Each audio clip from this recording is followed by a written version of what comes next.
A couple of years ago, someone asked me the question, when do you see God? And that's a very important question. When do we see God? I've kind of gone about that quite a bit. Welcome to one of our videos from St. Mark's Episcopal in Dalton, Georgia, and welcome to all those joining us on Facebook and YouTube. I'm reminded that several years ago, about a decade ago, I worked in Chattanooga, Tennessee, and would have to drive up there every morning. Because of my schedule and responsibilities, I had to be there about 5 every morning. So I would drive on the interstate and turn down Interstate 24 to head towards downtown, and there'd be very little traffic, so I could go pretty fast in those days, go the speed limit, which is not normally the case up there because of the congestion of traffic. But that time of the morning I could. In the afternoon there would be a lot of traffic. I'd go the same route on Highway 24.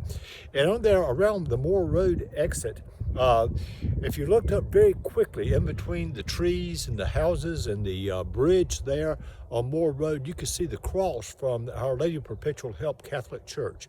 We had to look very quickly because it was only apparent just for a split second.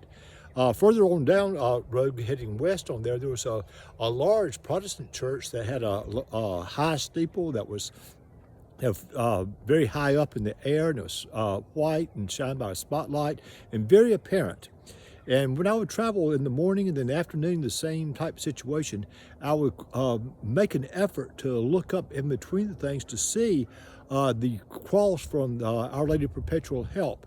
Now, obviously, I could see the cross of the other church much more easily and clearly or whatever, but I had to look for the one that on the south side of the Catholic Church, and I did that sort of as a spiritual exercise because I wanted to attune myself that to see God, I had to look for God and look very closely in the hard-to-look places. And I think that's a lesson for us. Right now, we are in the season of Epiphany, which means manifest, and revelation, that where God appears to us, and appears to us in the form of Jesus, and after the Feast of the Nativity and the Christmas story, God appears. But often I found, at least have to force myself or make myself look for God, to see God in today's world. But God is worth the effort and worth the look. And for that we can say, thanks be to God. Hallelujah.